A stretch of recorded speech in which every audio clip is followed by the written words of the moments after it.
speaking of Saudi Arabia, meanwhile, they are in talks with Iran as well to consider an economic alliance with China and Russia. And they can even be joining the BRIC countries, which is an acronym for these countries here, Brazil, Russia, India, China, and South Africa. These countries all have emerging economies. BRICS represents 41% of the world's population, 24% of the world's GDP, and more than 16% of the world's trade. Everybody thought BRIC through the 90s was just an acronym for emerging nations. Yes. You know, Brazil, Russia, India, China. It wasn't. It was a coalition over there that wanted to undermine U.S. authority on a global trade basis. These are countries that are uniting in common interests and doing it without the bullying, if you will, of the Western hegemony. And they're beginning to set themselves apart from the rest of the world. You have well over a dozen countries that have already applied, such as Algeria and Argentina and Iran, the United Arab Emirates, Nicaragua, Turkey, Indonesia, Senegal, Nigeria, Afghanistan, Egypt, Kazakhstan, and the biggest one of all,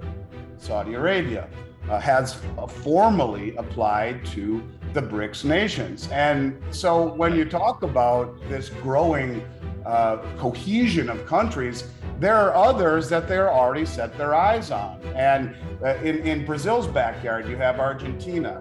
In Latin America, you have Nicaragua. In Central America, Algeria. You have Egypt. Near South Africa, you have Algeria, Egypt, Iran, Saudi Arabia, as we just talked about, the United Arab Emirates, Nigeria, Senegal, Afghanistan, Kazakhstan, India, Indonesia, Thailand. All of these countries and their neighbors that are growing together are forming a massive, very imposing, not only from a GDP, but you put all these countries together and their military might is very, very strong as well. And those are the BRICS plus. Now they're talking about adding more countries, including Costa Rica, El Salvador, Guatemala, Honduras, Panama, Bolivia, Chile, Cuba, Ecuador, Peru, Uruguay, Venezuela, Azerbaijan, Mongolia, Kazakhstan, Turkmenistan, Uzbekistan, Pakistan, Sri Lanka, and Vietnam. The list goes on and on and on. Now, Russia thinks that BRICS should do more,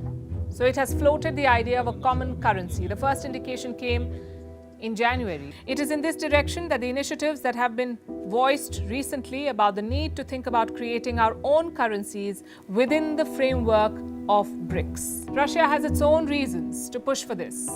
It is under Western sanctions. Its access to the global banking system has been limited. It cannot use the US dollar freely, so it is pushing for a new global reserve currency. And the other members of BRICS seem open to the idea. They too want to challenge the dollar's hegemony. The idea is now gathering steam. Reports say they're working on a proposal which is likely to be taken up in August. That's when the BRICS summit will be held in South Africa. And look at this new alliance that is emerging. I call it a new axis of evil. I mean, you got Russia, you got China. Now they bring in the Iranians. They broker a deal with Saudi Arabia. Now they're brokering another deal with Saudi Arabia and Syria. And they're telling Kevin McCarthy not to meet with an allied leader. What's the significance of Japan and Mexico contemplating or already joining the BRICS? And so Mexico has formally applied. The rumor is Japan, Australia, and New Zealand are contemplating.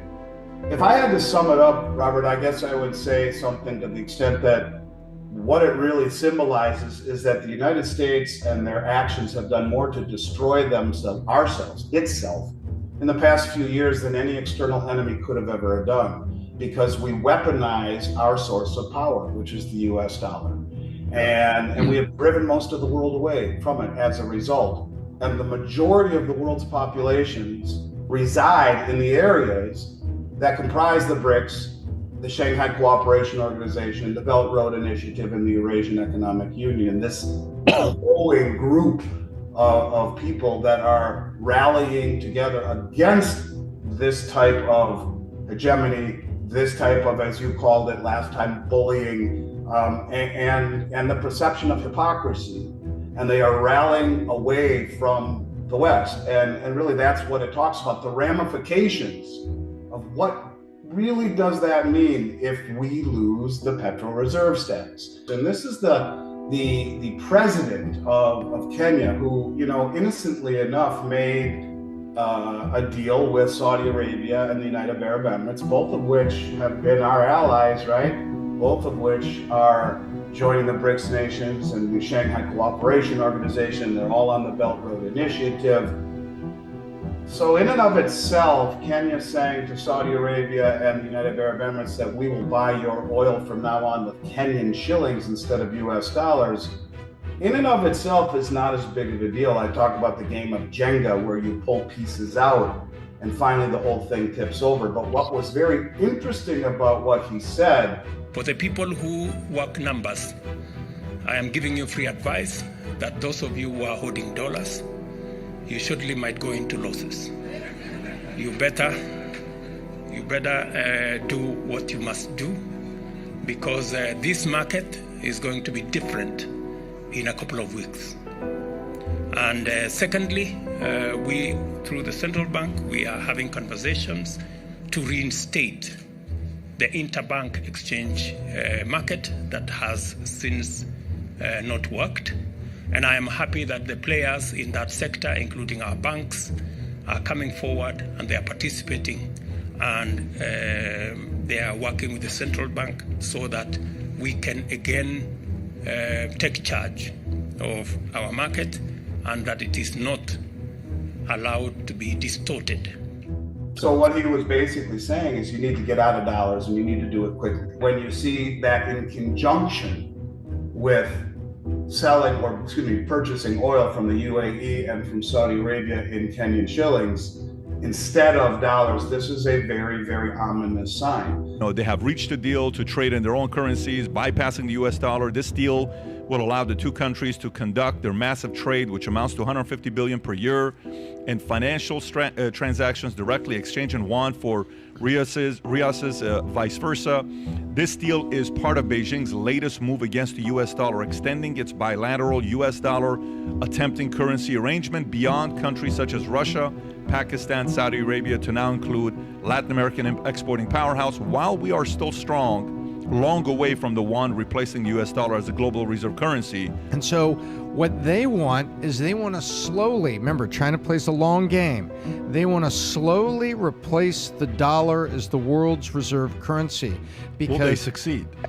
When Biden pulled us out of Afghanistan, immediately Saudi Arabia says, oh, I got it.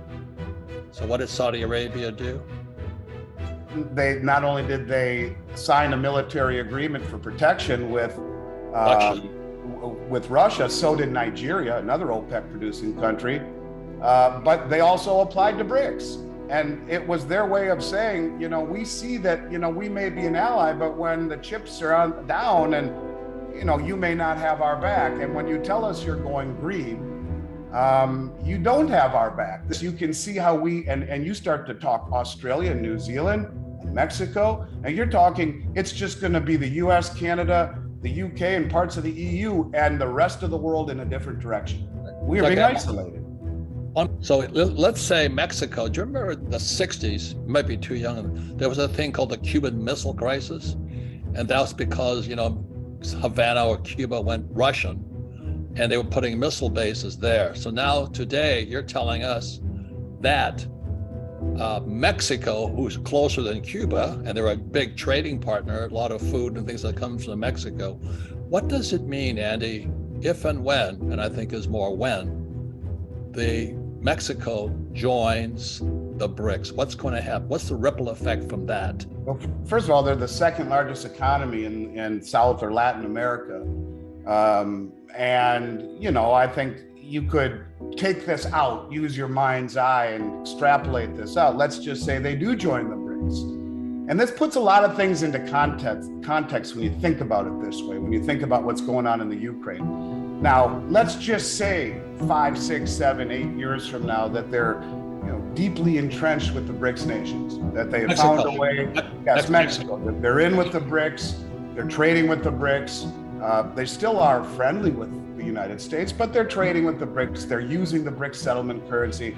And let's just say that the BRICS have some sort of like a like a NATO, but it's with the BRICS. Can you only imagine the way that we would feel having military bases right outside Texas in on the border of Mexico with Chinese and Russian military? And this is exactly why the U.S.'s involvement in the Ukraine war, expedited the ditching of the dollar, because this is essentially exactly what the U.S. or NATO, the allies of NATO, which, the U.S., a bunch of European countries, this is essentially what they've done to Russia. And, like Russia's saying, look, we have an agreement.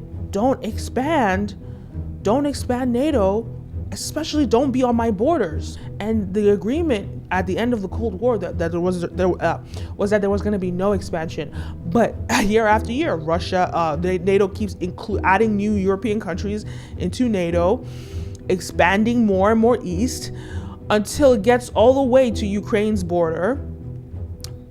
And that's why Russia said, look, we're going to invade Ukraine, because next thing, NATO is going to be on Russian borders.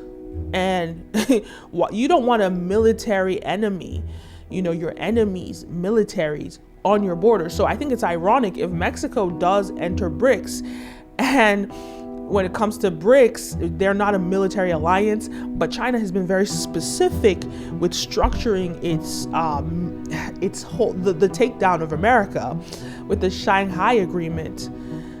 They've been very specific with that.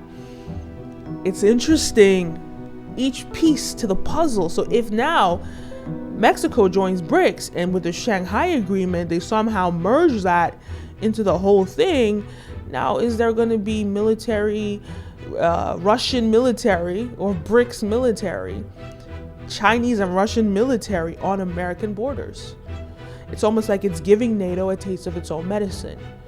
And it's so interesting how they say we live in a dog-eat-dog world. You are either the predator or your prey. And it's interesting, if China does decide to do this, or China and Russia do decide to do this, it's interesting how they're no better and how everybody will do what they can to ensure that they remain the predator. But hey, this is all hypothetical. We don't know if it's going to happen yet. Put that into context when you think about what Russia's dealing with NATO encroaching, and you can understand the way they feel. Now, I am not condoning war. I am not condoning anything. I'm just saying, think about this in a broader context. What if something like that happened? That part of this deal, because the Shanghai Cooperation Organization is also a military cooperation organization. That's part of it. So what if that happened and you have military bases right on the US-Mexico border that are BRICS united? Now, maybe that's way out there, maybe that doesn't happen, but I think when you talk about this union between Mexico and the BRICS nations, it's another piece, like in the game of Jenga. When you keep pulling out pieces against the Western hegemony, bang, something falls. It's going to, one of these days it falls. It's a big deal. It's a huge deal. And yes, if all of a sudden the majority of the world is trading in a new settlement currency and the dollar is rendered worthless, either the US has to pivot and do something of their own with the gold-backed, like we talked about before, a gold-backed International Monetary Fund special drawing rights, or we'll get with the game, and in order to trade with the majority of the world, it will be in a new currency.